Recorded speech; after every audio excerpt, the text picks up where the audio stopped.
नमस्कार, आदाब, बहुत-बहुत स्वागत आप सभी का। आप देख रहे हैं खास कार्यक्रम नज़र और नज़रिया। मैं हूं आपके साथ बुशरा खानम फहद। बजट सत्र चल रहा है और ऐसे में नरेंद्र मोदी विदेश के दौरे पर हैं, फ्रांस और अमेरिका। फ्रांस में हैं वो अभी और उसके बाद वो अमेरिका जाएंगे, जहां पर उनकी ट्रंप से मुलाकात होने जा रही है। लेकिन जैसे ही विदेश की धरती पर पहुंचे हैं नरेंद्र मोदी और देश छोड़कर विदेश गए हैं, दिल्ली की जीत के एक तरह से जश्न मनाने के बाद वो संसद में, पार्लियामेंट के अंदर और पार्लियामेंट के बाहर चौतरफा घिरते हुए नजर आ रहे हैं। जहां एक तरफ डोनाल्ड ट्रंप एक के बाद एक जिस तरह से अपनी पॉलिसीज में बदलाव कर रहे हैं और उसके साथ साथ जो नई टैरिफ पॉलिसी उन्होंने लागू की है, जिससे भारत की अर्थव्यवस्था पर बड़ा असर इसका पड़ने वाला है। यही वजह है कि आज जैसे ही मार्केट खुली, सेंसेक्स धड़ाम हो गया, धूल चाटने लगा। और उसकी सबसे बड़ी वजह यह रही कि एल्युमिनियम जो है, जिसका हम सबसे बड़े पैमाने पर, ना सिर्फ हम इसको के निर्माता हैं, बल्कि हम सबसे बड़े पैमाने पर हम इसको एक्सपोर्ट भी करते हैं और सबसे बड़ा खरीदार इसका अमेरिका है। और ऐसे में 10% से टैरिफ को बढ़ाकर 25% कर दिया गया है, जिसकी वजह से मार्केट पर इसका खासा असर देखने के लिए मिल रहा है। अमेरिका फर्स्ट की अपनी नीति को आगे बढ़ाते हुए डोनाल्ड ट्रंप लगातार इस तरह के कदम उठा रहे हैं। उनका यह कहना है कि ऐसा करके जो उत्पादन है वो उनके देश में बढ़ेगा और इससे जो नौकरियां हैं वो बढ़ेंगी और अमेरिका फर्स्ट की जो उनकी नीति है वो, और इसके साथ साथ जो रोजगार है वो मुहैया कराना उनकी सबसे बड़ी प्रायोरिटी है। अब सवाल ये उठ रहा है कि नरेंद्र मोदी जब अमेरिका जाएंगे और जब माय फ्रेंड डोनाल्ड ट्रंप से उनकी मुलाकात होगी, तो क्या वो इन सारे मामलों को उठाएंगे? इसके साथ साथ जिस तरह से इलीगल माइग्रेंट्स को जिस बुरी हालत में, अमानवीय स्थिति में जिस तरह से भेजा गया, उनके हाथों में पैरों में बेड़ियां और जंजीर बांधकर, यहां तक कि महिलाओं के भी हाथों और पैरों में बेड़ियां बांधकर जिस तरह से भेजा गया, वो तस्वीर एक देश के तौर पर शर्मसार करने वाली थी। आज ये मामला भी पार्लियामेंट में उठा और इसको जोर शोर से उठाया अखिलेश यादव ने। अखिलेश यादव ने ना सिर्फ बजट पर नरेंद्र मोदी सरकार को घेरा, बल्कि उन्होंने जिस तरह से जंजीरों में बंद कर, बेड़ियां डालकर जो देशवासी हमारे लौट कर आए अमेरिका से, उसको लेकर भी उन्होंने सवाल खड़ा किया। उन्होंने कहा कि जब पिछली बार गए थे तो बेशकीमती हीरा उन्होंने गिफ्ट किया था, इस बार क्या वो सोने की जंजीर लेकर गए हैं? और हो सकता है उस जंजीर को देखकर कुछ उनको और डोनाल्ड ट्रंप को याद आ जाए। और कुंभ को लेकर भी उन्होंने कड़े सवाल पूछे, जिसके बाद वहां पर शोर शराबा हो गया और शोर शराबे में ये कहा गया कि सनातन विरोधी हैं, हिंदू विरोधी हैं। ना सिर्फ अखिलेश यादव बल्कि कांग्रेस को भी इसमें घेरा भारतीय जनता पार्टी के सांसद निशिकांत दुबे ने, क्योंकि भारतीय जनता पार्टी को ये एक तरह से इल्हाम हो चला है। उसको ये लगता है कि संविधान की सबसे बड़ी रक्षक हितैषी वही है। उसको ये लगता है सनातन और हिंदू धर्म की भी सबसे बड़ी हितैषी और रक्षक वही है। देश की भी सबसे बड़ी हितैषी और रक्षक पार्टी जो है वो सिर्फ वही है। यही वजह है कि वो हर पार्टी को हिंदू विरोधी, सनातन विरोधी, देश विरोधी बताने में, कहने में कोई गुरेज नहीं करती है। आज जहां एक तरफ अखिलेश यादव जमकर पार्लियामेंट में बरसे, तो वहीं आप ये देखिए कि संविधान के मुद्दे पर एक बार फिर से भारतीय जनता पार्टी की पोल खुलती हुई नजर आई और चौतरफा घिरती हुई वो नजर आई। दरअसल हुआ ये, जगदीप भारतीय जनता पार्टी के सांसद है राधा मोहन, उन्होंने ये कहा कि जो मूल प्रति है संविधान की, उससे भिन्न जो प्रतियां हैं वो दरअसल बाहर घुमाई जाती हैं। यानी कि कहीं ना कहीं उनका सीधे तौर पर सवाल राहुल गांधी को लेकर था कि वो जो हाथ में जो संविधान की प्रति लेकर घूम रहे हैं, उन्होंने नाम नहीं लिया, वो जो मूलभूत प्रति है संविधान की उससे भिन्न है। इसको लेकर जगदीप धनखड़ ने लंबा चौड़ा लेक्चर सुना डाला और इस पर नाराज होकर मल्लिकार्जुन खड़गे उठ खड़े हुए और उन्होंने एक तरह से इस मामले को ना सिर्फ उठाया, बल्कि जिस तरह से उठाया वो देखने के लायक है। और संसद के अंदर ही नहीं, पार्लियामेंट के बाहर भी इस मामले को उठाया गया कि 400 पार लाकर संविधान बदलने की जो बात लोकसभा चुनाव के दौरान भारतीय जनता पार्टी ने कही थी, वो अभी भी कायम ऐसा लगता है। और इसको लेकर भी सवाल उठाए गए। सबसे पहले मैं आपको सुनवाना चाहूंगी अखिलेश यादव ने क्या कुछ कहा है, फिर आपको सुनाऊंगी मल्लिकार्जुन खड़गे की वो बाइट जो संविधान को लेकर उन्होंने कही, और उस पर आप ये जरूर देखिएगा कि जगदीप धनखड़ जो हैं उनका रवैया किस तरह का है। वो संवैधानिक पद पर बैठे हुए हैं, उनका काम है कि बिना भेदभाव के सबको इक्वल लेवल प्लेइंग फील्ड वो दें, लेकिन वो एक पार्टी के स्पोक्स पर्सन के तौर पर लगातार बात करते हुए नजर आते हैं। ये किसी से छिपा नहीं है। लेकिन आप सुनिए अखिलेश यादव को। हम लोगों ने वो तस्वीरें देखी हैं, वो जो तस्वीरों में दिख रहा है, इधर हाथों में हथकड़ी और पैरों में बेड़ियां, क्या सभापति महोदय 10 बजट इस देश के लिए इसलिए बनाए गए थे कि जब 11वां बजट आएगा तो पूरा देश और पूरी दुनिया ये देखेगी कि भारत के लोग हथकड़ी लगा करके और बेड़ियों को लगा करके भारत लौटाए गए। सभापति महोदय, मैं आपके माध्यम से ये बात कहना चाहता हूं कि अमेरिका जा रहे हैं तो पिछली बार हीरा लेकर के गए थे, इस बार सोने की जंजीर ले जाइएगा। जंजीर देखकर शायद उन्हें कोई और जंजीर याद आ जाए। और हो सभापति महोदय, हो सके तो कुछ बच्चे और महिलाओं को अपने साथ तो नहीं, किसी और जहाज में साथ लेते आएगा। वो जहाज भी तो भारत का ही होगा। इतना हक तो उनका बनता ही है कि कम से कम दूसरों की ठगी से शिकार कुछ लोग तो बाइज्जत देश लौट सकें। वैसे सवाल ये भी है कि आपके रहते ऐसी ठगी कैसे फल फूल रही है। और सभापति महोदय, इस ठगी से सबसे ज्यादा अगर प्रभावित कहीं के लोग हैं तो वो गुजरात के प्रभावित लोग हैं। क्या यही सभापति हमारे विकसित भारत की तस्वीर है? यादव जी, आप सीनियर मेंबर हैं। सभापति पार्लियामेंट्री वार्ड जो आप बोलते हैं थोड़ा सा सोच समझ के बोलिएगा। ये ठगी वार्ड जो है थोड़ा सा इसको हटा दीजिएगा। सभापति महोदय, एक दूसरी तस्वीर में हम लोगों ने देखी, महाकुंभ।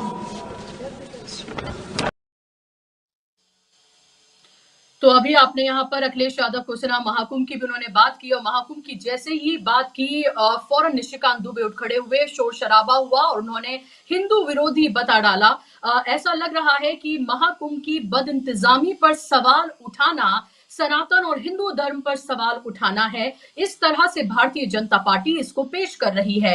ये देश ही नहीं, पूरी दुनिया देख रही है, क्योंकि पूरी दुनिया से आते हैं लोग इस कुंभ में, जिसको अब महाकुंभ कहा जा रहा है, और इसको अलग अलग तरह से पेश किया जा रहा है। भगदड़ जो मची और उसके बाद भी जो बदइंतजामी हो रही है, जिस तरह से लोगों को कई कई किलोमीटर यानी कि 20, 25, 30, 50 किलोमीटर तक पैदल चलना पड़ रहा है, 30 घंटे गाड़ियों में उनको बैठना पड़ रहा है। लोगों को जो पहुंच रहे हैं अलग अलग राज्यों से, उनको कैसे सीमाओं पर रोका जा रहा है, ये किसी से छिपा नहीं है, और उसी की बात यहाँ पर अखिलेश यादव करते हुए नजर आ रहे थे।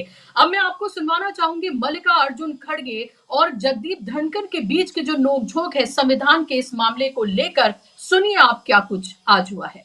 सर प्लीज, मैं आप पेशेंटली नहीं, आप तो जो डिटेल कॉन्स्टिट्यूशन के बारे में यहाँ पर जो व्याख्यान हुआ, मैं समझता हूँ साहब ये अनावश्यक इसको उठा रहे हैं। और डॉक्टर अंबेडकर, बाबा साहब अंबेडकर ने जो कानून बनाया यानी कॉन्स्टिट्यूशन बनाया, उसको कंट्रोवर्सी में लाना चाहते हैं, और उसको कंट्रोवर्सी में लाकर ये कहना चाहते हैं वहाँ पर कृष्ण जी अंबेडकर जी की भावना को परिभाषित किया जा रहा है। अरे आप सुनिए तो सुनिए, अंबेडकर जी ने अरे आप सुनिए तो जमीनी हकीकत होनी चाहिए। आप सुनिए साहब, आप सुनिए, आश्चर्य है। नो आप सुनिए, ऐसा नहीं कर सकते, मैं बोल रहा हूँ, सुनिए आप। सर, जब कॉन्स्टिट्यूशन 1950 में इम्प्लीमेंट हुआ, उस वक्त बाबा साहब अम्बेडकर भी जिंदा थे, जवाहरलाल नेहरू थे, वल्लभ भाई पटेल थे, सभी कॉन्स्टिट्यूंट असेंबली के मेंबर थे। तो उसमें कोई बदलाव उस वक्त आपको नहीं दिखा। और आपके जो मुखर्जी हैं वो भी थे, लेकिन आज आप नए नए शब्द ला रहे, कोई विक्रमादित्य की फोटो बोल रहा है, कोई कृष्ण की बोल रहा है, वो कहाँ है संविधान में? मुझे बताइए। मैं भी संविधान देखा हूँ, पढ़ा हूँ, जो कुछ समझ में आता। आप तो एडवोकेट है साहब, मैं बताता हूँ। आप कभी देखे संविधान में कुछ बदलाव हुआ है? मैं बताता हूँ। और जो भी हुआ है वो कंसेंट से हुआ है, एक सेकंड, सदन के कंसेंट से हुआ है। माननीय सदस्यगण, एक सेकंड, ये ठीक नहीं, आप अलाउ करके ये बात इसको बढ़ाना, सदस्यगण, तो कंट्रोवर्सी करना, अंबेडकर को बदनाम करने की कोशिश करना बात कर रहे हैं। और बिल्कुल गलत है। तो आपने देख लिया और आपने ये भी लगातार देखा होगा कि स्क्रीन पर बोल रहे थे मल्लिकार्जुन खड़गे लगातार, लेकिन स्क्रीन पर कौन था? जगदीप धनखड़, ताकि ये पता ना चले कि विपक्ष के और जो सांसद हैं वो कितने इस पर किस तरह की प्रतिक्रिया दे रहे हैं। और लगातार आपने ये देखा ही है कि कैसे जब भी कोई विपक्ष का सांसद बोल रहा होता है, खासतौर पर मल्लिकार्जुन खड़गे हो, उनमें से राहुल गांधी हो, तो किस तरह से उनको फ्रेम से हटाया जाता है, ये भी आपने लगातार देखा है। और श्रीनिवास बीवी हैं कांग्रेस के नेता, उन्होंने एक छोटी सी क्लिप जो है वो शेयर की है। मैं कहूंगी टीम से उस क्लिप को जरा दिखाएं, जहां पर जेपी नड्डा बड़ी से उनके हाथ में संविधान की प्रति है, ये देखिए आप, और इसको वो दिखा रहे हैं।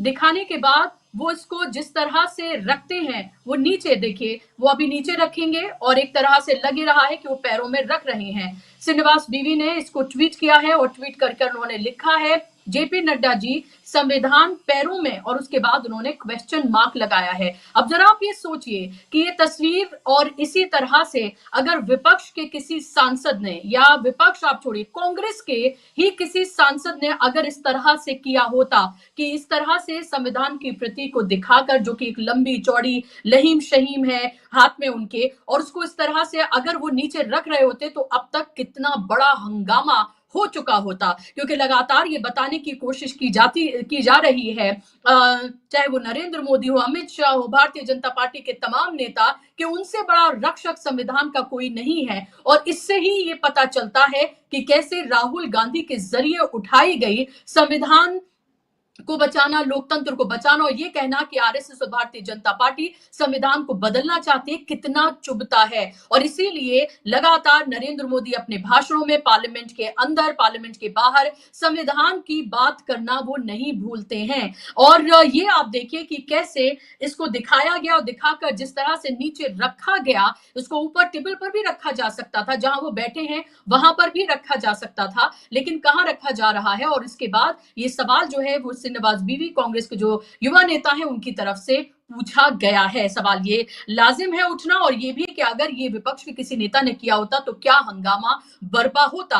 और सवाल इसीलिए लगातार ये उठ रहे हैं कि संविधान को बदलने की जो कोशिश बीजेपी और आरएसएस कर रही है, ये इल्जाम विपक्ष का है, उस पर लगातार घिरती हुई भारतीय जनता पार्टी नजर आती है। जितनी बार वो संविधान की बात करती है, जितनी बार वो ये बताने की कोशिश करती है कि कितनी बड़ी हितैषी वो संविधान की है, और कांग्रेस को ही उल्टा घेरती है, उतनी ही वो खुद अपने ही बातों में घिरती हुई नजर आती है। और आज बिल्कुल वैसा ही हुआ है। आज इसी पर हम चर्चा करेंगे, इसी पर हम बात करेंगे। इस पर बात करने के लिए मेरे साथ खास मेहमान जुड़ गए हैं। स्क्रीन पर आप मेहमानों को ले आइए, चर्चा की हम शुरुआत करें। मेरे साथ अभी दो खास मेहमान हैं। डॉक्टर सुनीलम जी हैं, सोशल और पॉलिटिकल एनालिस्ट हैं, जाना माना चेहरा है। डॉक्टर सुनीलम जी, स्वागत आपका कार्यक्रम में।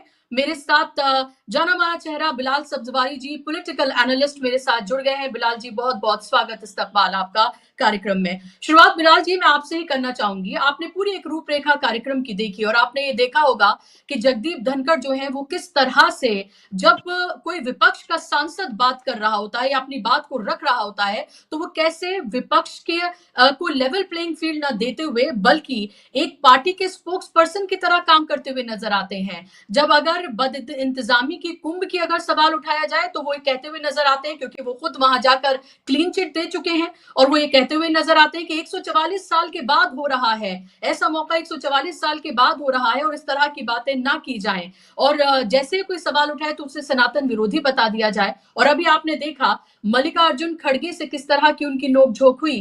किस तरह से देखते हैं आप इस सब को? और फिर मैं उस पर भी आऊंगी कि जो टैरिफ जिस तरह से अमेरिका ने बढ़ाया है, उससे कैसे भारतीय अर्थव्यवस्था को बड़ा नुकसान हो सकता है।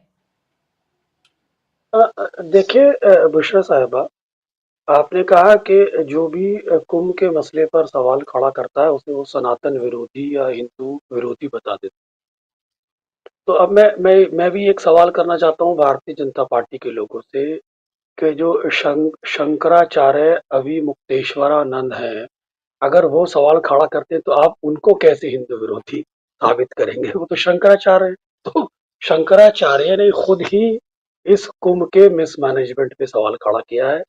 और अगर भारतीय जनता पार्टी किसी को हिंदू विरोधी साबित करना चाहती है, सनातन विरोधी साबित करना चाहती है, तो ये साबित हो जाता है कि ये एक पॉलिटिकल बैटल है और कुछ नहीं है। वो एक पॉलिटिकल गेम करना चाहते हैं, एक पॉलिटिकल हिंदुत्व उनका एक एजेंडा है, जिसके चलते तो वो इस तरह के नैरेटिव स्टैब्लिश करना चाह रहे हैं। अगर अगर वो शंकराचार्य अभिमुक्तेश्वरानंद को हिंदू विरोधी ठहराने की कोशिश करेंगे तब सवाल खड़ा होता है, क्योंकि शंकराचार्य अभिमुक्तेश्वर ने तो योगी आदित्यनाथ से इस मुस्लिम मुद्दे पर इस्तीफा मांगा है और उन्होंने कहा कि वो झूठ बोल रहे हैं, हमें झूठ झूठ झूठ में रखा, भ्रम में रखा, सच बात नहीं बताई। तो अब मेरे सवाल ये थे कि अभी मुक्तेश्वरानंद को कौन एंटी हिंदू साबित करेगा? यानी कि शंकराचार्य जिनका कोई प्रतिकार नहीं होता, वो अथॉरिटी होते हैं हिंदू धर्म के ऊपर, वही एक गाइडिंग फोर्स होते हैं, तो फिर आप उनको भी हिंदू विरोधी कह दीजिए। तो ये पॉलिटिव है जिसके माध्यम से भारतीय जनता पार्टी पूरे देश में खेलने की कोशिश करती है।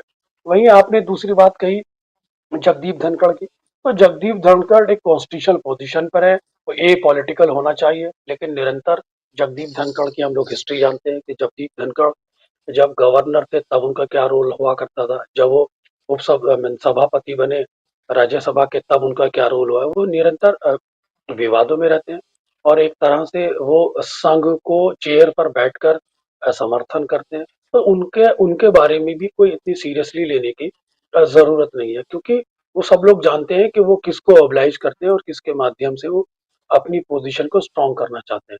खास तौर से ये सब चीजें ये बताती है कि आप कॉन्स्टिट्यूशन संविधान और या कॉन्स्टिट्यूशनल पोजीशन पर बैठकर आप किस तरह से संविधान के धज्जियां उड़ाते हैं या संवैधानिक मर्यादाओं को ताक पे रखते हैं। ये सारा वो डिबेट है जिसको पहली बार नहीं, हम समय समय पर देखते आए कि ये लोग क्या कर रहे हैं। अब सवाल आता है आपको बहुत इंपॉर्टेंट सवाल, जो आपने टैरिफ वाला सवाल किया था, वो बहुत इंपॉर्टेंट सवाल है आपका। मैं चाहूंगा मैं उस पर मैं कुछ नए एंगल से बात रखूं। देखिए, ये बात ठीक है कि हाउडू मोदी की जो दोस्ती थी अब वो बड़ा पेचीदा हो गई है। प्राइम मिनिस्टर पहले फ्रांस जाएंगे, फ्रांस से हमने राफेल खरीदे थे, तो हो सकता है कोई नई डील हो, उसके बाद प्राइम मिनिस्टर अमेरिका जाएंगे। सबसे बड़ा मसला है कि जिस तरह से अमेरिका ने हमारे अवैध भारतीयों को बेड़ी हथकड़ियां और बेड़ी डाल के भारत भेजा, वो एक मानव अधिकार का उल्लंघन करता है। अगर भारत सचेत है तो इसको यूनाइटेड नेशन में उठाना चाहिए कि एक नागरिक के साथ आप इस तरह का व्यवहार नहीं कर सकते। अगर आप किसी को भेज ही रहे हैं पकड़कर, तो आप उसको हथकड़ी लगाने की क्या जरूरत है? उसको उसकी अवमानना करने की क्या जरूरत है? अमेरिका पूरे देश के अंदर मानव अधिकारों की दुहाई देता है। अब भारत की जिम्मेदारी है कि अमेरिका को इस ग्राउंड पर घेरे, यूनाइटेड नेशन में सवाल खड़ा करे कि सही आप मानव अधिकारों का उल्लंघन कर रहे हो। अगर आपको भारतीयों को भेजना है तो अपमानित करके क्यों भेज रहे हो? आप डायरेक्ट भेजो। हालांकि वही जो उन्होंने टैरिफ लगाया है, देखिए टैरिफ को समझने की जरूरत है। ये 80 के दशक से अगर आप देखें तो भारत की इकोनॉमी विश्व की इकोनॉमी के एक लूप में चली गई थी। लिबरलाइजेशन हुआ था, यहाँ पर प्राइवेटाइजेशन हुआ था, doctor Manmohan Singh planning commission के मेंबर हुआ करते थे। वो इस हिंदुस्तान की इकोनॉमी को एक अंतर्राष्ट्रीय इकोनॉमी के एक लूप में लेके गए थे और ये हमारी उस समय जरूरत भी थी। लेकिन जिस तरह से नई रिजीम के अंदर ट्रम्प साहब या डोनाल्ड ट्रम्प जो निर्णय ले रहे हैं वो ये साबित करता है कि वो खुद को अंतर्राष्ट्रीय इकोनॉमी से या खुद को अंतर्राष्ट्रीय इकोनॉमिक लूप से खुद काटना चाहते हैं। आज की अर्थव्यवस्था किसी एक विशेष देश की अर्थव्यवस्था नहीं, बल्कि आज की अर्थव्यवस्था एक अंतर्राष्ट्रीय अर्थव्यवस्था है जिसके अंदर हर हर देश की एक भागीदारी होती है और एक ग्लोबल, एक कह सकते हैं ग्लोबल इकोनॉमिक ऑर्डर में हम सब लोग रहते हैं। अगर उससे कोई भी बाहर निकलने की कोशिश करेगा या उस ग्लोबल ऑर्डर को कोई भी छेड़ने की कोशिश करेगा, उसका नुकसान उसे भुगतने पड़ेंगे। जिस तरह से टैरिफ की बात की है ट्रंप ने, तो उन्होंने इसे मैक्सिको पे भी लगाया, कनाडा पे भी लगाया, चाइना पे भी उन्होंने इस तरह के टैरिफ रेट बढ़ाए, हिंदुस्तान पे भी उन्होंने बढ़ा दिए। लेकिन जहां तक चाइना का सवाल है, जहां तक मैक्सिको का सवाल है, जहां तक कनाडा का सवाल है, वो एक बड़ी इकोनॉमी है, चाइना एक इमर्जिंग इकोनॉमी है। चाइना की इकोनॉमी का जो जो जो साइज है वो हमारे से 5 गुना बना है, बड़ा है। तो चाइना तो इन सब चीजों को रेजिस्ट कर सकता है, लेकिन भारत की इकोनॉमी अभी उस पोजीशन पे नहीं है। जो हमारी ग्लोबल इकोनॉमी अगर आप देखें, जो हमारी एक्सपेक्टेशन थी 8.4 से, आज हिंदुस्तान की जो ग्रोथ रेट है वो 6.4 चल रही है। जो हमारी अनुमानित ग्रोथ रेट पिछली बार थी उससे काफी कम है। वहीं अगर टैरिफ बढ़ा दिए जाएंगे तो आप समझ सकते हैं कि हिंदुस्तान के एक्सपोर्ट पर इसका फर्क पड़ता है। 1000 करोड़ का हमें नुकसान हो सकता है एवरी ईयर। वहीं आप हमें पहले ही हमें जानते हैं कि हिंदुस्तान के ऊपर पहले ही 2,23,000 करोड़ का डेट है। वहीं हमारा फिजिकल डेफिसिट भी 4.2 के रेशो में चल रहा है। तो ऐसे के अंदर जो टैरिफ रेट बढ़ाया है वो हिंदुस्तान की अर्थव्यवस्था को जरूर नुकसान पहुंचाने वाला है। और साथ ही साथ आप देखें कि सोने के दाम कहां से कहां चले गए। आज 86-87 हजार रुपए सोना चल रहा है। वहीं रुपए की कीमत दिन पर दिन गिरती जा रही है। और जिस तरह से अगर रुपए की कीमत इस तरह से गिरेगी तो आप समझिए कि हमें डबल शॉक लगेगा, हमें दोहरा झटका लगेगा। एक तरफ हमारे एक्सपोर्ट पर प्रभाव पड़ेगा, ऊपर हमें इंटरनेशनल लेवल पे ज्यादा डॉलर में पे करना पड़ेगा अगर हमें रुपए की कीमत गिरती है। तो ये अर्थव्यवस्था पर अंतर्राष्ट्रीय हमला है, खासतौर से भारतीय अर्थव्यवस्था पर। मैं इसे अमेरिका की नीति का या अमेरिका की अर्थनीति का हमला मानता हूं। तो ये जहां तक अवैध भारतीयों का सवाल है, तो अवैध भारतीयों के मामले में ये बात ठीक है आपके, हमारे अवैध भारतीय अमेरिका में थे तो हमने उसको एक्सेप्ट कर लिया। लेकिन ये हो सकता है उसके रिबटल में, उसको काउंटर करने के लिए भारत बांग्लादेश के अवैध भारतीयों को या बांग्लादेश के अवैध प्रवासियों को हिंदुस्तान से उसी तरह बांग्लादेश में भेजे, क्योंकि बांग्लादेश के अंदर भी हमारे ताल्लुकात उस तरह से नहीं चल रहे। तो हिंदुस्तान की जो पॉलिटिकल पार्टी है वो उसको काउंटर करने के लिए, अपने आप फेस वैल्यू के लिए, हो सकता है बांग्लादेश और रोहिंग्यों को पकड़ के बांग्लादेश इसी तरह उसी पैटर्न पे भेजने की कोशिश करे जिस पैटर्न पे हमने अमेरिका से प्राप्त किए। देखिए, यूनेडो की एक जी रिपोर्ट आई थी, उसमें ये कहा गया था कि हिंदुस्तान को अगर विश्व के अंदर एक बड़ी अर्थव्यवस्था बनना है या 5वीं अर्थव्यवस्था बनना है तो हिंदुस्तान का ग्रोथ रेट 8.5 प्रति वर्ष पूरे 22 साल तक हमें रखना पड़ेगा। और ये बिल्कुल मुमकिन नहीं है, क्योंकि निरंतर आप उतने ग्रोथ रेट को मेंटेन नहीं कर सकते। हमने बार बार ये कोशिश की है, प्राइम मिनिस्टर ने बार बार ये कोशिश की है कि हम विश्व की बड़ी अर्थव्यवस्था बनने जा रहे हैं, लेकिन भारत को विश्व की बड़ी अर्थव्यवस्था बनने के लिए हमें अपने यहाँ की मैन्युफैक्चरिंग यूनिट पर बहुत ज्यादा ध्यान देना पड़ेगा। जिस तरह से अमेरिका ने भारत के अंदर अपना माल को डंप कर रखा है और उसके मुकाबले भारत के जो कॉम्पिटिटर हैं, यानी कि भारत के उद्यमी हैं, उस रेट पर अपना माल नहीं बेच पाते। तो ये भी हमारे सामने बहुत बड़ी चुनौती है। वहीं आप देख रही हो कि इन्फ्लेशन रेट निरंतर बढ़ा हुआ है। तो ये सारी चुनौतियां हैं। मैं जो ट्रंप की नीति है, आर्थिक नीति है, जिस तरह के वो डिसीजन ले रहे हैं, वो भारतीय अर्थव्यवस्था को 100% प्रभावित करते हैं। भारत को इस संबंध में बहुत ही कड़े कदम उठाने की जरूरत है और साथ ही साथ प्राइम मिनिस्टर नरेंद्र मोदी को इस मसले को अंतर्राष्ट्रीय स्तर पर, खासतौर से अमेरिका के प्रेसिडेंट डोनाल्ड ट्रंप के साथ 1-to-1 रखना चाहिए। और साथ ही साथ इसके अंदर जो विदेश मंत्री है उनको भी संज्ञान में लेना चाहिए। और अगर अमेरिका हमारे साथ ऐसा व्यवहार करता है तो हमें भी अमेरिका को अपने बाजार के अंदर थोड़ी सी कम जगह देनी चाहिए, इन्वेस्टर को कम जगह देनी चाहिए, और हमें चाइना से अपने संबंध सुधारने चाहिए ताकि अमेरिका हमारे पर हावी ना हो सके। कुल मिलाकर जो टैरिफ जो लगाए गए, मैं अमेरिका की विदेश नीति का भारतीय अर्थव्यवस्था पर इसे हमला मानता हूं। जी, बहुत बड़ी बात कह रहे हैं कि आप भारत पर इसको आप हमला मानते हैं एक तरह से, और यही वजह है, इसका असर देखने के लिए मिला कि जो विदेश निवेशक हैं जिन्होंने जिस तरह से पैसा निकाला है और जिस तरह से टैरिफ लगाया गया है, उस सब का असर बाजार पर देखने के लिए मिल रहा है सुबह से ही। और सेंसेक्स जो है वो धड़ाम हुआ है। विदेश गए हैं जैसे ही मोदी जी, लग रहा है देश में एक तरह से हाहाकार की स्थिति बनी हुई है। आप इस सबको कैसे देख रहे हैं डॉक्टर सुनीलम? आपने अखिलेश यादव को भी सुना होगा, आपने जगदीप धनखड़ और उनकी नोकझोंक भी आपने मल्लिकार्जुन खड़गे की भी आपने देखी है।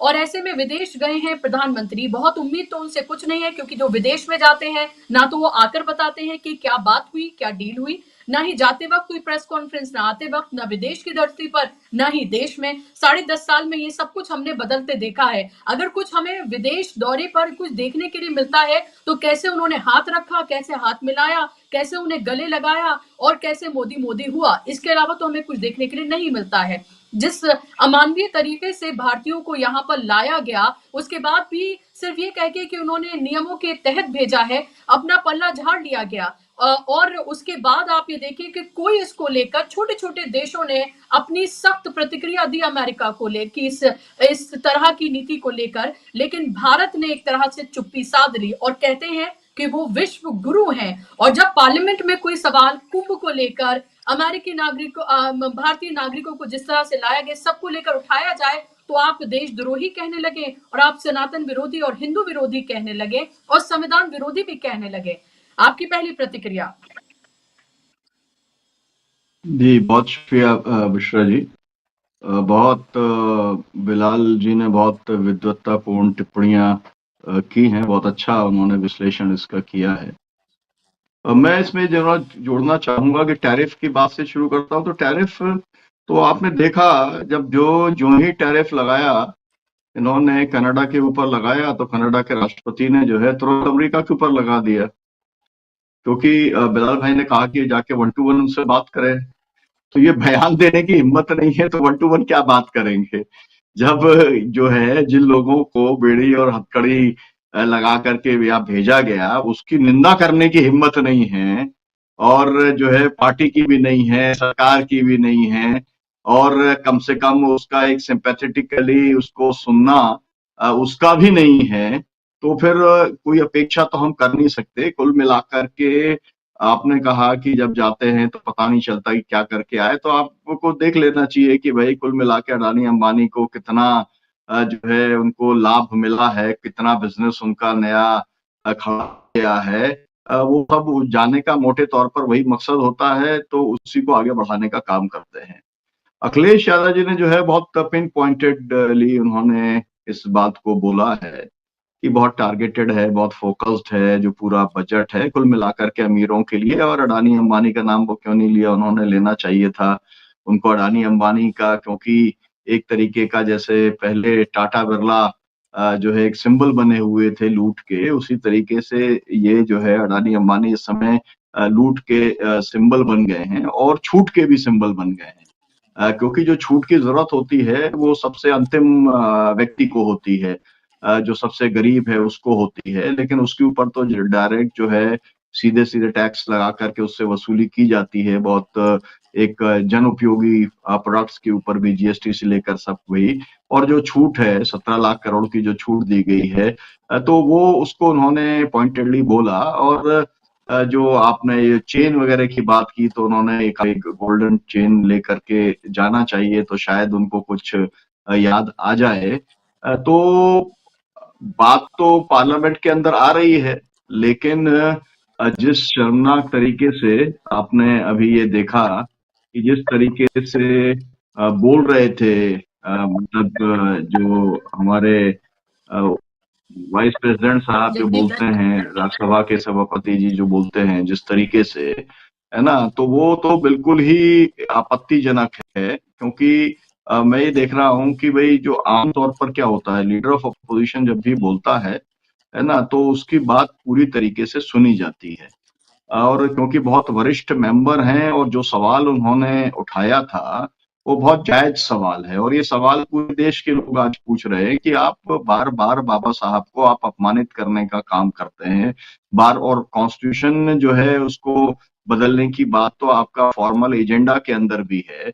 और जिस तरीके से नड्डा जी ने उसको रखा और ये लगा कि ऐसा पैरों के अंदर वो रखा, अब उसकी कोई क्लिप क्या जारी होगी पार्लियामेंट से जिसके अंदर ये समझ में आए कि पैरों के अंदर उन्होंने नहीं रखा, लेकिन जो एक है कि नीचे उठा करके उसका रख देना सम्मान से। आप ये जानते ही हैं कि हम लोग तो ये मानते हैं कि ये धार्मिक, जैसे धार्मिक ग्रंथ का लोग सम्मान करते हैं, ऐसे ही ये राष्ट्रीय ग्रंथ है। और उसका तो सम्मान होना ही चाहिए। तो उन्होंने अपमान तो किया ही है, पैरों में रखा नहीं रखा वो एक अलग इश्यू है। लेकिन जो ये जो 22 जो कह रहे हैं कि जो उसके अंदर है, मतलब कोई कह रहा है कि कृष्ण जी का फोटो, कोई अलग-अलग जो है फोटो बता रहे हैं विक्रमादित्य का फोटो। मुझे लगता है कि ये एक डिस्टॉर्शन करने का पूरा सवाल है।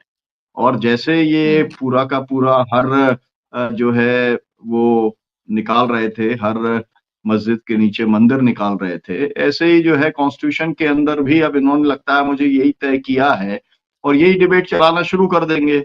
इसके भाई ओरिजिनल कॉपी कहाँ पर है और ओरिजिनल कॉपी को बदला गया, फिर हो सकता है जवाहरलाल नेहरू जी के ऊपर आ जाए कि जवाहरलाल नेहरू जी के आदेश के ऊपर ये बदला गया था और वहां पर रखा था, फिर किसने बदला, क्या हुआ, इसकी जांच होनी चाहिए, सब कुछ हो सकता है। कुल मिलाकर के जो ये सब नौटंकी है वो है कि आप जो बात खड़गे जी ने कहा वो एकदम ठीक था कि आप जो है वो इसे कंट्रोवर्शियल बनाना चाहते हैं, विवादास्पद बनाना चाहते हैं और जो है जो एक तरीके का जो भाव है, जिसे कहते हैं कि एक अंधश्रद्धा का जो भाव है, लोगों का जो अलग-अलग तरीके से दिखाया जा रहा है या जो उभारा जा रहा है, उसी को आप इसके साथ ही जोड़ना चाहते हैं। कुल मिला के आप क्या कहना चाहते हैं?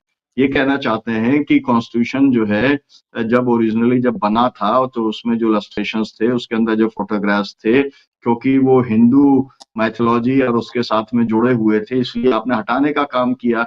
तो आप एंटी हिंदू हैं और आपने कॉन्स्टिट्यूशन के अंदर इस तरीके के चेंजेस आपने किए हैं, ये बात आप साबित करना चाहते हैं। तो जो इश्यूज के ऊपर जो असल में पार्लियामेंट में डिबेट होनी चाहिए, जो डिबेट इस बात को लेके होनी चाहिए कि भाई ऐसा क्या कारण, आप बजट लेकर के आते हैं, बजट के अंदर 70% किसान है, उसमें से आप देते हैं केवल 2.51% जो है वो किसान को देने का काम आप करते हैं, उसके ऊपर कोई डिबेट नहीं होती। ये डिबेट होनी चाहिए कि आपने जब से सरकार बनाई है आज तक जितना भी किसानों को दिया है, उसका उसमें से हजारों करोड़ रुपया जो है वो खर्च ही नहीं किया जाता है वास्तविक तौर के ऊपर, उसको भी आप डाइवर्ट करने का काम कर देते हैं।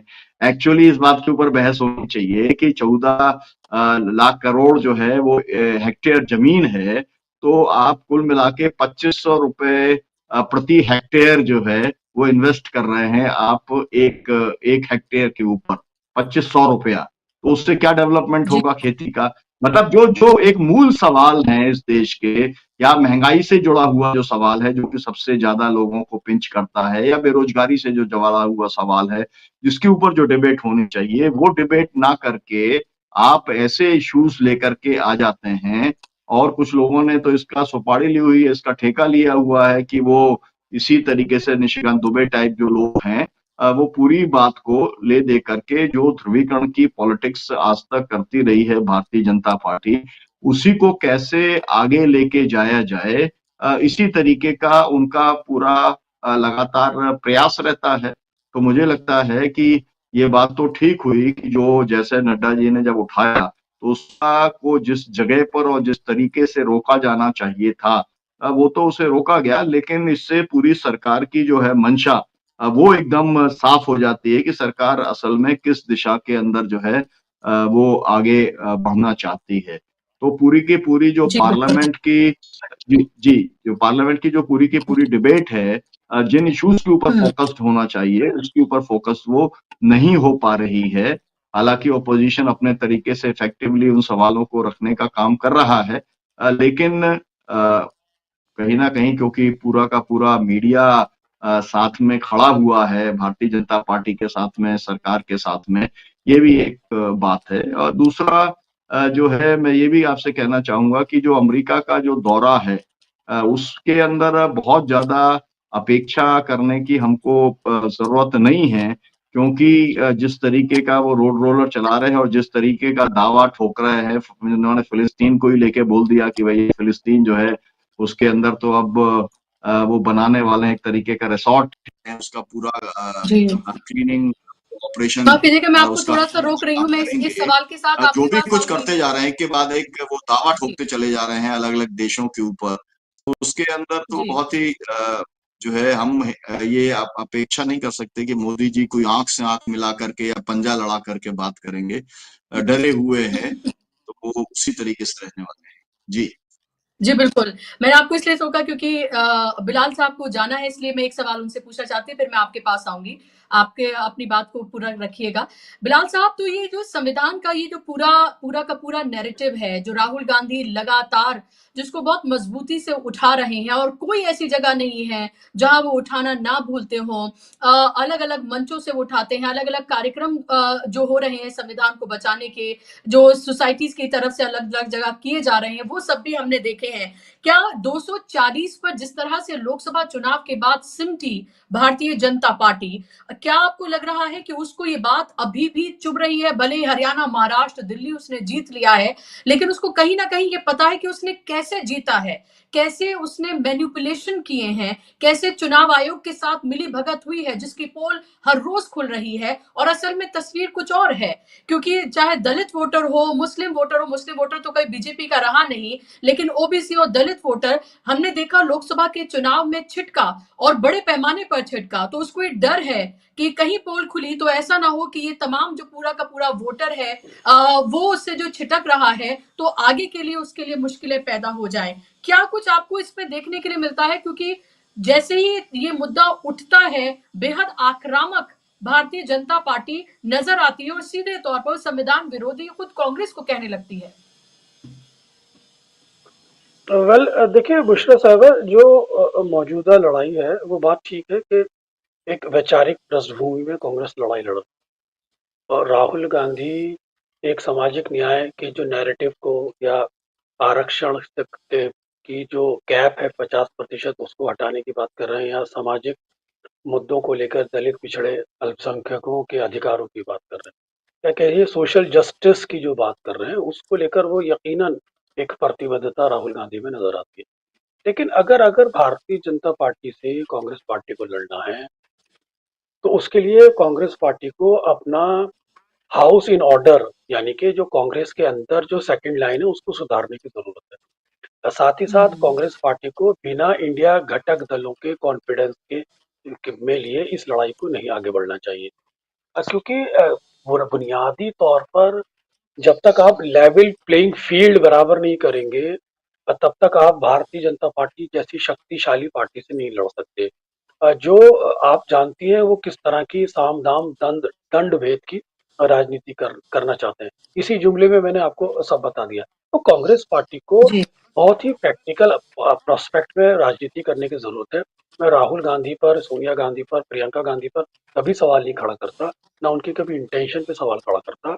लेकिन कांग्रेस के अंदर से जिस तरह से इन लोगों को मिसगाइड कर दिया जाता है, मैं हमेशा उस पर सवाल खड़ा करते आया हूँ और आपके प्रोग्राम में हमेशा से मैंने क्रिटिकल होकर कांग्रेस पर बोला है। आप देखिए कि राहुल गांधी जिस नैरेटिव को लेके चल रहे हैं, उनकी पार्टी के अंदर से ही आवाजें उठने लगी हैं। अब माइनॉरिटी लीडरशिप खड़ी हो गई है।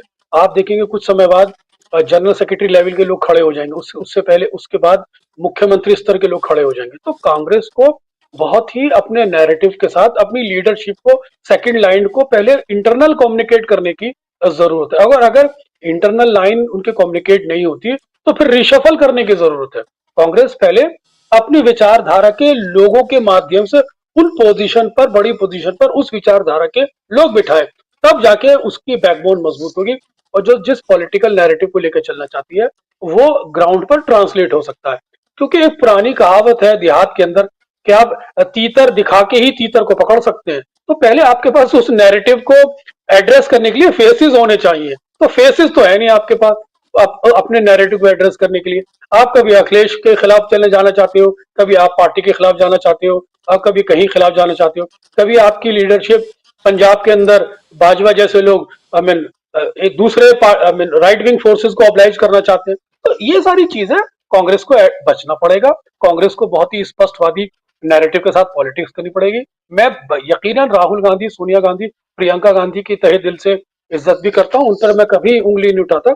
लेकिन कांग्रेस के अंदर जिस तरह से जो ब्लैक शीप है, उनको कांग्रेस को समझने की जरूरत है कि वो कहां मिसगाइड करते हैं पार्टी लीडरशिप को। यकीनन कांग्रेस के अंदर वो क्षमता है, कांग्रेस के अंदर वो ताकत है, कांग्रेस के अंदर वो पॉलिटिकल एजेंडा है, कांग्रेस के पास वो रोड मैप है कि कांग्रेस देश की किसी भी शक्तिशाली विचारधारा से, किसी भी शक्तिशाली विरोधी से, राजनीतिक विरोधी से लड़ सकती है। लेकिन उसके लिए पहले उसे अपने कील कांटे अपने घर को दुरुस्त करने की जरूरत है, तभी आप इस नैरेटिव को ट्रांसलेट कर पाएंगे ग्राउंड पर। माफी के साथ।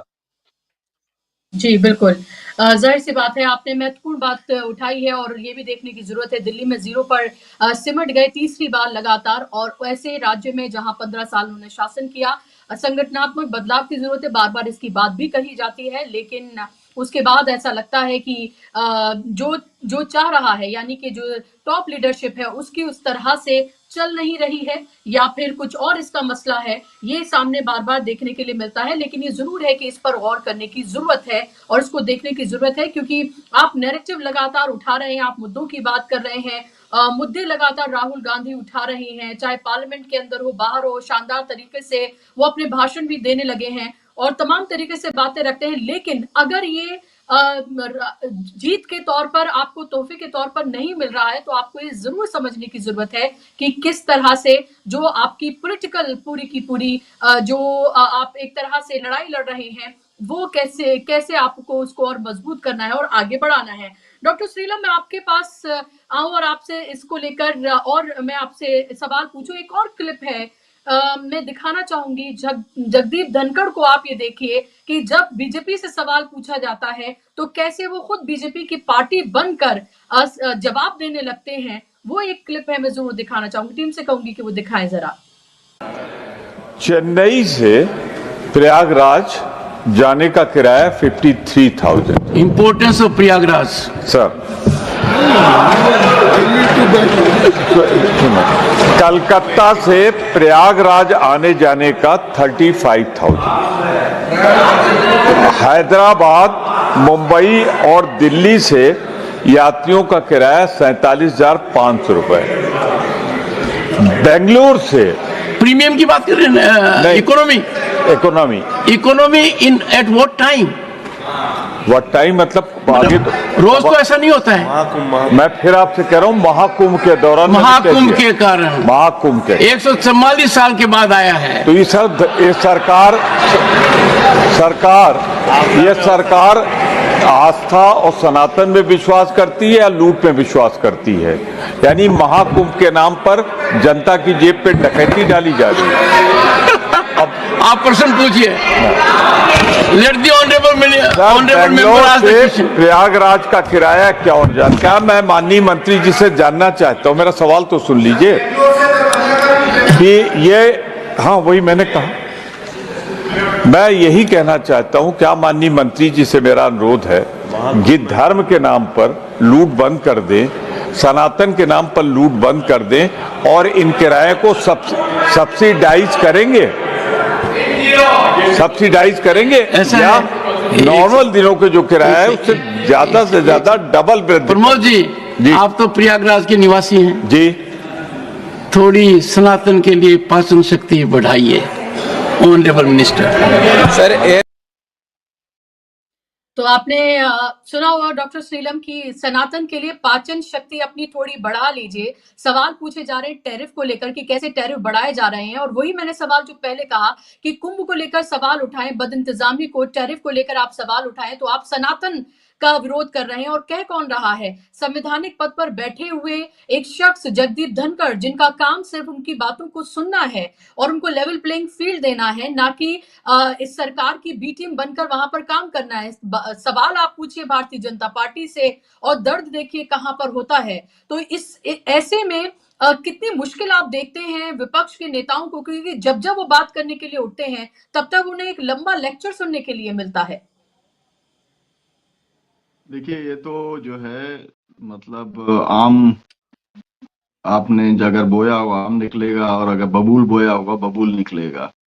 मतलब ये है कि इन्हें गलत बनाया गया। इनका जो परफॉर्मेंस जिस तरीके से ये करके आए थे बंगाल के अंदर, वहां पर तो राज्यपाल रहते हुए इन्होंने पार्टी के प्रवक्ता के तौर पे काम किया, तो वही काम ये यहाँ पर भी कर रहे हैं जो कि बहुत शर्मनाक है। ये संसद की गरिमा को घटाने वाला काम है जो कि इनके द्वारा किया जा रहा है।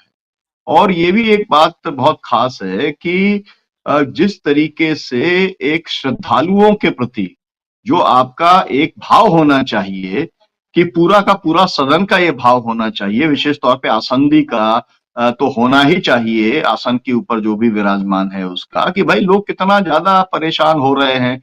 मैं मध्य प्रदेश से आता हूँ, 5 जिलों के अंदर तक 300 किलोमीटर तक जाम लगा हुआ है, और अकेले जो है प्रयागराज के अंदर जो है प्रयागराज से रीवा तक के बीच में 5000 वाहन फंसे हुए हैं, 3 दिन से फंसे हुए हैं। ठीक है, बहुत सारे लोग हमारे अपने परिचित भी हैं, फोन कर रहे हैं, आप मदद करिए। कहां से मदद करिए, कौन मदद करेगा? तो मदद करने का भाव तो होना चाहिए। तो जो लोग सत्ता के अंदर बैठे हैं या जो लोग आसंदी के ऊपर बैठे हैं, उनका हिरासत का भाव है। भाई जो आखिरकार लूट कौन रहा है ना? प्रमोद जी ने, तिवारी जी ने ठीक ठीक से पूरा सवाल पूछा कि भाई आप जो है उनको, आपको सब्सिडाइज करेंगे कि नहीं करेंगे? लूट तो श्रद्धालु रहा है ना वहां पर जो है। भाई पार्टी के लोग जिन्होंने मलाई काटी है, जिन्होंने लूटने का काम किया है, जिनके पास ठेके आ गए हैं, जो अरबपति हो गए हैं, वो तो उतना किराया दे सकते हैं। लेकिन आम श्रद्धालु जो है, जो वहां पर जाना चाहता है, लूटा तो उसको जा रहा है, तो वो तो उसकी बात कर रहे हैं। और ये यहाँ पर जो है वो सनातन का पाचन क्या बताने का काम कर रहे हैं। मुझे लगता है कि इनको तो जो अविश्वास प्रस्ताव का जो पूरा बात थी, वो पता नहीं कहां पर जाकर के रुक गई। अविश्वास प्रस्ताव क्यों नहीं आया? और मैं तो बार बार मुझको ऐसा लगता है, ये वाली बात बिलाल जी थोड़ा सा इशारा करके गए, लेकिन मेरा कहना यह है कि आपको ऐसे लोगों को तो आपको सड़कों के ऊपर ही इनसे निपटना पड़ेगा। पार्लियामेंट के अंदर तो जो कुछ है वो निपटना ही है, लेकिन इन लोगों का जो मान सम्मान अनावश्यक तौर पर दिया जा रहा है, क्योंकि कहा जाए कि संसदीय जो है एक गरिमापूर्ण पद के ऊपर ये आसीन है, तो आपका आचरण भी तो वैसा होना चाहिए। अगर आपका आचरण पूरी तरीके से घटिया और निकृष्ट का है, तो आपसे उसी तरीके से डील किया जाएगा।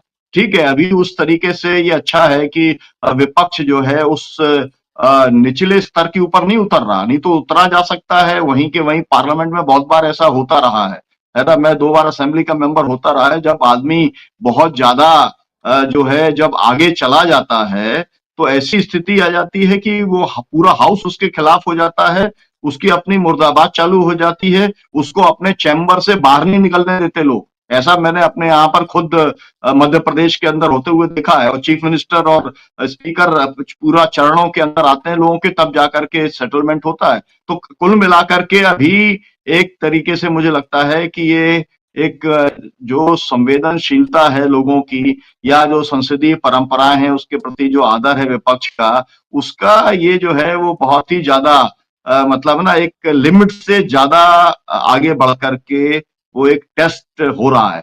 इससे नुकसान तो मतलब संसद की गरिमा का तो इसमें होने वाला है, किसी भी दिन आपको देखने के लिए मिलेगा, लेकिन उसका इंतजार मुझे लगता है कि नहीं करना चाहिए। और इनको जो है इनके खिलाफ में अविश्वास प्रस्ताव तो लाने का काम करना ही चाहिए। और जब बाबा साहब का जब मसला हो और उसके अंदर या फिर महाकुंभ के अंदर, मैं आपसे ये पूछता हूँ, ये बताइए आप जो है मिश्रा जी, अभी तक कितने लोग मारे गए है ना, इसका फिगर नहीं आ पाया है ना?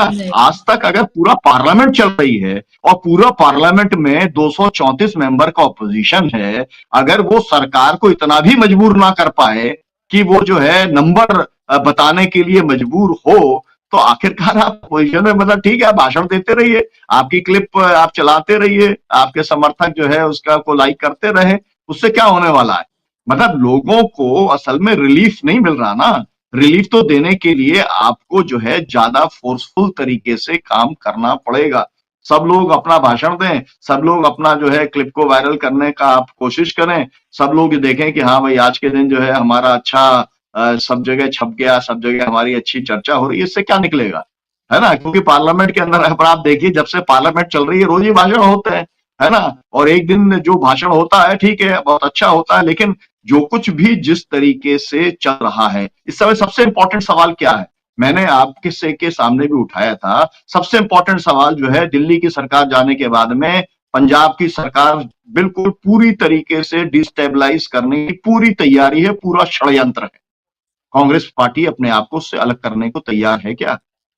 मैंने कहा था कि कहना चाहिए कि भाई हम जो है, हमारा और आम आदमी पार्टी का जो झंझट है वो सब चलता रहेगा, लेकिन हम सरकार को डिस्टेबलाइज नहीं करेंगे।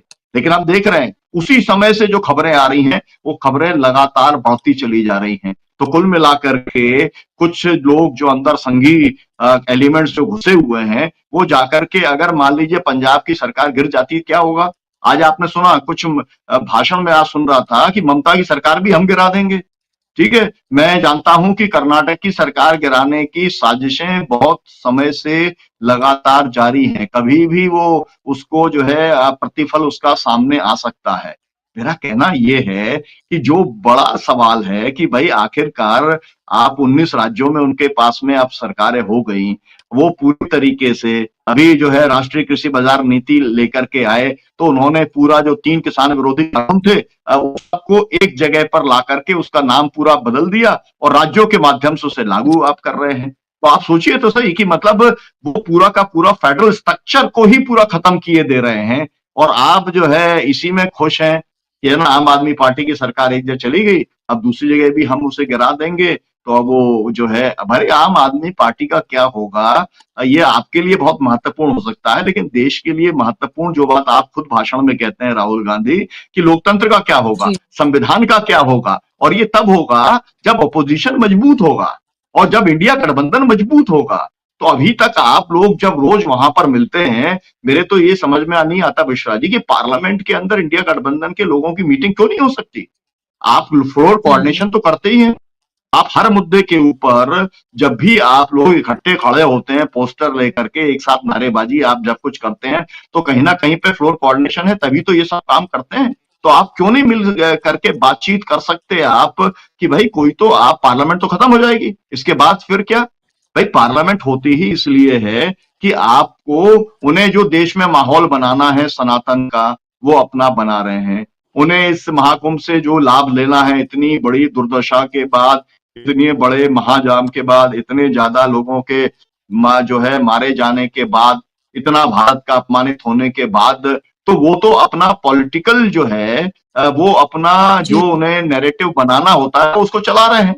लेकिन ऑपोजिशन क्या, आपका कौन सा नैरेटिव बन रहा है। केवल आप और निगेटिविटी से कोई नहीं बनता, मतलब उन्होंने कुछ कहा आपने उसका विरोध कर दिया, वो तो ठीक है विपक्ष है आपका काम ही ये है, लेकिन आप किस नैरेटिव को लेकर के आप पूरे देश में जाएंगे, किसानों के पास, मजदूरों के पास, बेरोजगारों के पास, महंगाई के पीड़ित लोगों के पास में, इसका कोई तो आपका जिसे कहते हैं ना रोड मैप आपका होगा, और वो रोड मैप हो सकता है पार्टियों का अपना हो, लेकिन इंडिया गठबंधन के तौर पर जब तक नहीं होगा तब तक उसकी ताकत लोगों के बीच में जो है ना लोगों को वो मोटिवेट नहीं करेगी, क्योंकि लोग ये वाली बात को अब सब अच्छे तरीके से जानते हैं कि इस देश में कोई पॉलिटिकल पार्टी ऐसी नहीं है जो अकेले जो है वो बीजेपी से या अकेले नरेंद्र मोदी और संघ परिवार से मुकाबला कर सके। ये वाली बात जी, बिल्कुल। इलेक्टोरली भी सच है, ये वाली बात मैदान के अंदर भी सच है, और आपके पास में जितना अनइवन फाइट आप लोग कर रहे हैं कि पूरी की पूरी चारों एजेंसियां जो हैं उनके साथ में लगी हैं, चुनाव आयोग जिस तरीके से काम कर रहा है, तो उसको कहीं ना कहीं पे आपको क्लिंच तो करना पड़ेगा ना। तो आप इतना ही केवल कर लीजिए कि भाई जिस तरीके से मिल्कीपुर के अंदर हो गया, जिस तरीके से चुनाव आयोग ने कर लिया अब हरियाणा में, महाराष्ट्र के अंदर, तो कुछ अधिकारियों के ऊपर फोकस करके कुछ अधिकारियों के ऊपर तो आप कार्रवाई करवा लीजिए। चुनाव आयोग को आप इतना दबाव में तो ले आइए कि बिहार के चुनाव के अंदर ये ना हो, कम से कम बिहार के अंदर ही आप यूनाइटेड फेस तो आप लेकर के जाने का काम करो। या फिर अगर आप नहीं करोगे, ये माना जाएगा कि बिहार को भी आप बिहार को भी आप तश्तरी में देना चाहते हो, लोग ये मानेंगे आपको, आप खुद ही सीरियस नहीं हो, बंगाल है में ना। और आप ये क्योंकि देखिए कि ममता बनर्जी अभी से ही अपने तेवर दिखाने लगी हैं कि कांग्रेस के साथ किसी के साथ किस तरह का कोई गठबंधन नहीं होगा, एकला चलो ही वो करेंगी। 2026 में वहां पर भी चुनाव होने वाले हैं, मार्च के महीने तक वहां पर भी होने हैं। तो लगातार अभी आम आदमी पार्टी ने नहीं किया गठबंधन, फिर ममता बनर्जी कह रही हैं, अब कांग्रेस के साथ मना कर रही हैं तो लेफ्ट के साथ भी वो नहीं करेंगी, और उसके बाद फिर कुछ और रिजल्ट आ जाएगा और फिर आप माथा पीटते रह जाइए। इसी तरह की तमाम स्थितियां फिलहाल देखने के लिए मिल रही है। वक्त की कमी है, कार्यक्रम को यहाँ समाप्त करना होगा। बहुत शुक्रिया डॉक्टर श्रीलम आपका कार्यक्रम का हिस्सा बनने के लिए, और शुक्रिया आप तमाम दर्शकों का भी कार्यक्रम का हिस्सा बनने के लिए। नमस्कार।